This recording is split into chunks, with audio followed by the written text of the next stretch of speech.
I think the sermon was just preached for me. That was really nice.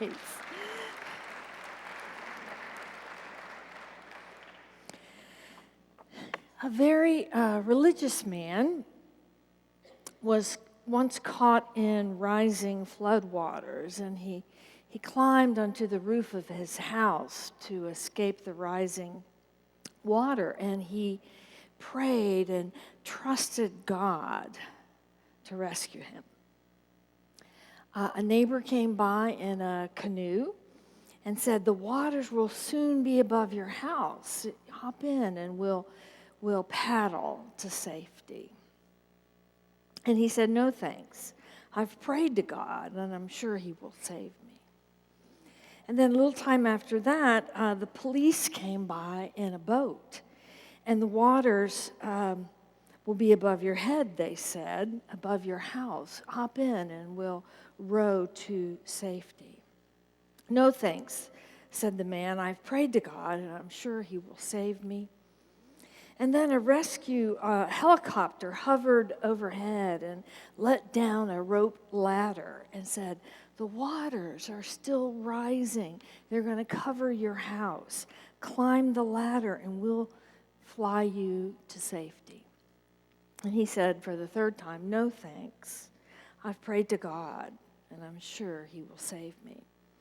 Well, the flood waters continued to rise until they reached the roof and then over the roof, and the man was swept away and drowned. And he arrived in heaven demanding to have an audience with God, and he was ushered into God's throne room, and he said, "Why am I here, Lord? I prayed for you to save me. I trusted you to save me from the flood." And the Lord said, "Yes, you did, my child. And I sent you a canoe, a boat, and a helicopter, but you never got in." So there's a lesson there, is there not, about how God acts and how we act.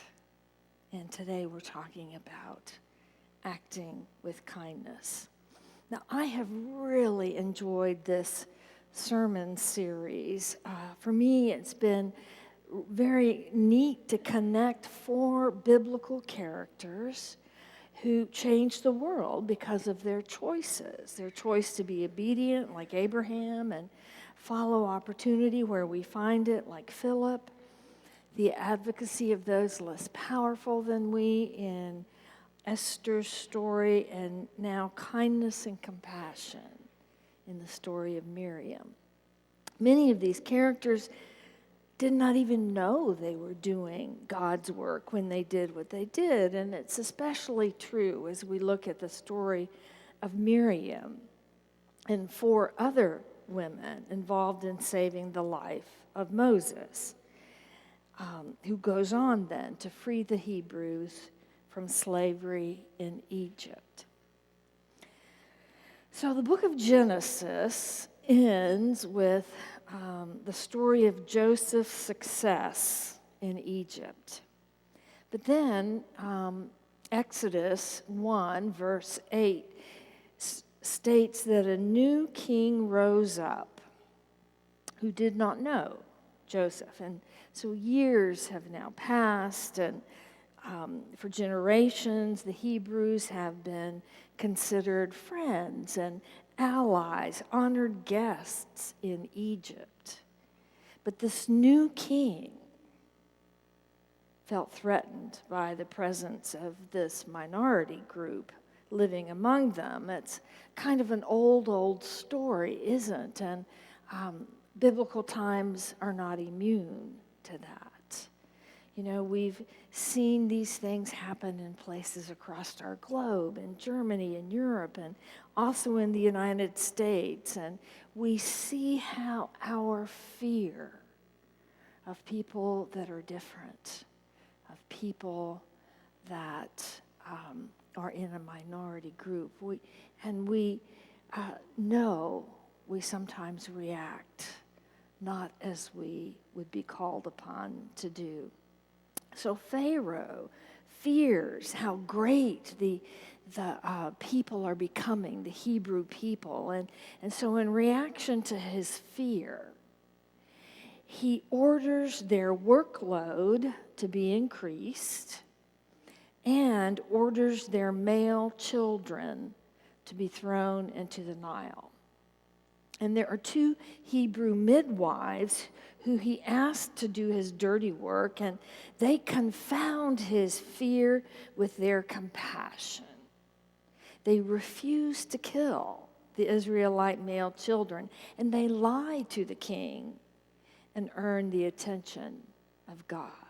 So let me share with you, beginning in chapter 1, verse 15 through 21. The king of Egypt said to the Hebrew midwives, whose names were Shiphrah and Puah, "When you are helping the Hebrew women during childbirth on the delivery stool, if you see that the baby is a boy, kill him. But if it is a girl, let her live." And the midwives, however, feared God and did not do what the king of Egypt had told them to do. They let the boys live. Then the king of Egypt summoned the midwives and asked them, "Why have you done this? Why have you let the boys live?" The midwives answered, "Hebrew women are not like Egyptian women. They're vigorous, and they give birth before the midwives arrive." So God was kind to the midwives, and the people continued to increase and become even more numerous. And because the midwives feared God, he gave them families of their own. So right here is the only mention of God in the passages that we're looking at today. God treated the midwives well, the scripture said, for saving male babies by giving them families of their own. Otherwise, God is not an actor in this story. Here's why that's important, though. We tend to seek God in the spectacular, like burning bushes that happened later to Moses, or turning staffs into serpents, or parting the Red Sea. God sometimes works in the ordinariness of life, using unspectacular human beings. We like stories where God gets into the act and makes himself known and in an unambiguous way. Stories where God makes sure that things get done. A hands-on kind of God. We like those stories. We like it when God makes things clear, which means I think that it's easy for us to miss stories like this week's text from Exodus, the part before Moses even shows up, the part that tells us how it almost happened that there was never a Moses to begin with. And you saw the story, but we're going to hear it now. Listen to chapter 1, verses 22 through the 10th verse of chapter 2. Then Pharaoh gave this order to all his people. Every Hebrew boy that is born, you must throw into the Nile, but let every girl live. Now a man of the house of Levi married a Levite woman, and she became pregnant and gave birth to a son. When she saw that he was a fine child, she hid him for 3 months. But when she could hide him no longer, she got a papyrus basket for him and coated it with tar and pitch. Then she placed the child in it and put it among the reeds along the bank of the Nile. His sisters stood at a distance to see what would happen to him. Then Pharaoh's daughter went down to the Nile to bathe, and her attendants were walking along the riverbank. She saw the basket among the reeds and sent her female slave to get it. She opened it and saw the baby. He was crying. and she felt sorry for him. This is one of the Hebrew babies. She said. Then his sister asked Pharaoh's daughter, Shall I go and get one of the Hebrew women to nurse the baby for you? Yes, go. She answered, and the girl went and got the baby's mother. Pharaoh's daughter said to her, Take this baby and nurse him for me, and I will pay you. So the woman took the baby and nursed him. When the child grew older, she took him to Pharaoh's daughter, and he became her son. She named him Moses, saying, I drew him out of the water. 5 women in that scripture made a decision. They took a chance, and by doing so, they changed the world. So it was at the same time a very small gesture and a heroic act. They had compassion, they had kindness, and a few of them disobeyed. And because of their act of disobedience, God was able to rescue Israel from oppression. Shiphrah and Puah are the only women in this passage who are named, the Hebrew midwives. But there's also Miriam, and she's not called by name in the scripture, but later on we learn that Miriam was the name of Moses' sister. And then there's Moses' mother, who hid the child, and Pharaoh's daughter, who intercepts the basket and decides to have compassion for the child that she finds. Like Esther, it's a courageous act of civil disobedience that could have gotten them killed, all of them really, which changes history and the outcome of the world. And Moses will lead then the Israelites out of Egypt, out of captivity.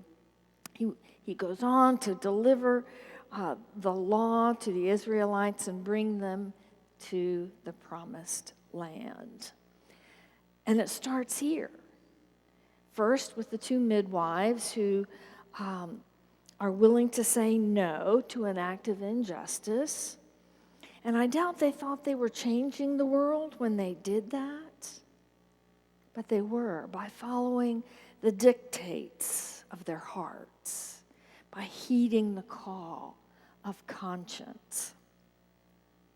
This whole sermon series was designed to proclaim that what we do matters, even the smallest thing. And it has world-changing implications. There's a little book called The Butterfly Effect by Andy Andrews, and he catalogs the impact of simple and courageous efforts when it's not clear whose efforts made the biggest difference. So, for example, he talks about this man named Norman Borlaug, who created disease-resistant corn and wheat, and that saved 2 billion lives from famine. But maybe it was Henry Wallace, the one-term vice president who declared or who hired Borlaug to run the lab, and should he get the credit? Or should we credit George Washington Carver, who instilled in this man his love of plants? Or should it be Moses and Susan Carver, who adopted George as their son? Andrew points out how interconnected our lives are and our actions, and it creates what he calls a butterfly effect.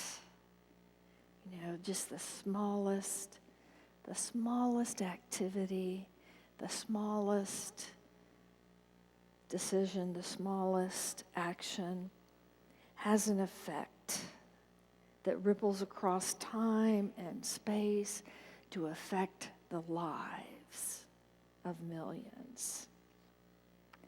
And I'm passionate personally about children.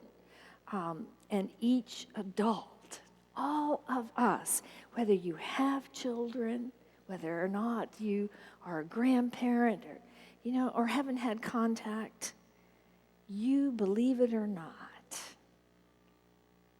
have an impact on a child's life. And there's a wonderful story that Jim Wallace, who wrote the book, Who Speaks for God, a story that occurred during the war in Sarajevo, which was a few years back.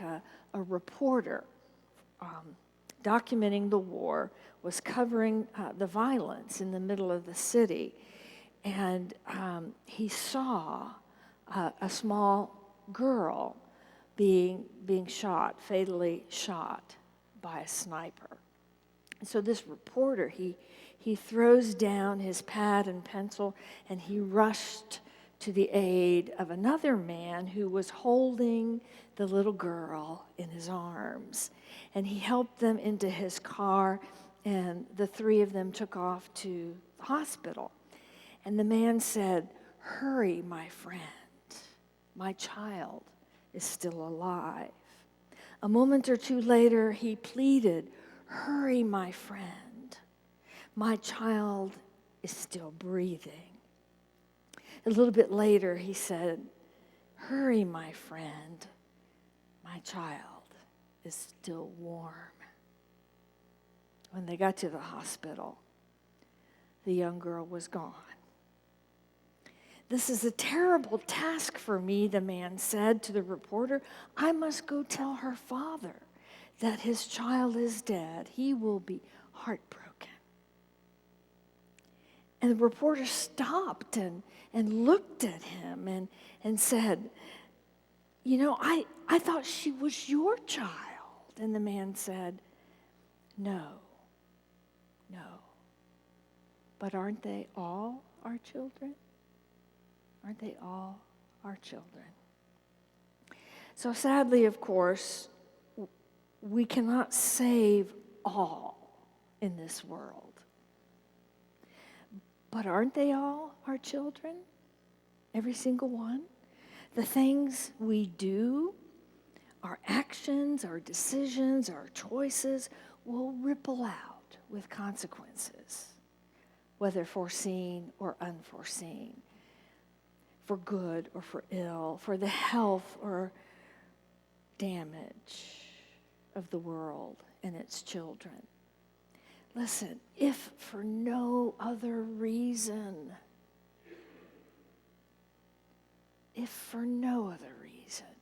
think about the children, whether they're yours or not. The question that we must ask isn't whether, but what will we do? What will you do this week to make a difference in the world? Some of these actions could be big and bold and courageous, like some of the women in this story, but others can be small, hardly noticeable. But I'll tell you one thing. You may not be aware of it. Our children notice. They notice what you do. They notice what you say. All we do matters. We all have the potential to change the world for someone. We all have the potential to affect countless lives. And it begins right there with you. We don't have to wait for the world to change, do we? We saw 4 characters, 4 stories of people who made a difference. ways in which God can use you and use us as a church. So that's what we're going to do this week. That's what we're going to challenge you to do. Reverend Corey is going to come and talk with us about an opportunity to do an act of kindness using kindness cards. So, Pastor Corey, will you come up here and tell us what this is? So if you've noticed, each Sunday this series, we've tried to give some tangible way for you to respond, to apply this message, this theme, this sermon series to your life. With Abraham's obedience, we talked about giving thanks for those that may have brought you to the faith, to celebrate God's diversity and how he used Abraham to bless all the world, and perhaps leading you to say yes to God, something that God has been asking you to do. And then with Philip's witness, gave some practical steps to inviting folks to come to a relationship with God, to come be amongst the community of faith. And then last week, as we talked about Esther's courage and we had new members among us and we all committed to the ministries of this church, we had an opportunity for you to volunteer right here in the life of the church, to see the connection between the hunger in our world and how you can be a part of that by maybe signing up for Pack-a-Sack. You see, can't do anything about mate, but we can do one thing. And that's the case again today. We want to give you a way to respond. And maybe God is tugging at your heart to do something, as she said, bold and courageous, something majorly significant. If you notice in this story, we have the very first story of adoption in Scripture. So maybe God could be calling you to do an act of kindness like that, or advocate for the voiceless among us like the midwives, or just a simple kindness by going to get a Hebrew mother. And so what I want to do is I want to encourage you to take these kindness cards with you. The ushers will have them as you exit. They may even start to pass them out during this last song called Hands. I want everyone to have one of these in their hands as you leave. And so the idea is for you not to necessarily go out and change the world by yourself, but to do one act of kindness this week. One good deed. One good deed. And if you have an opportunity to give them this kindness card. If it's at Starbucks and you're in the drive-thru and you pay for the latte behind you, hand the card to the worker and then ask them to give the card to the person behind you. You see? And this is something I think could be a part of who we are at Pasadena. Not just connected to this sermon. Great sermon, by the way. Thank you. Not just connected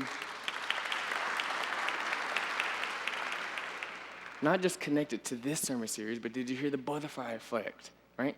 If we do this, every week here at Pasadena, we could have at least 100 acts of kindness spreading out in the community.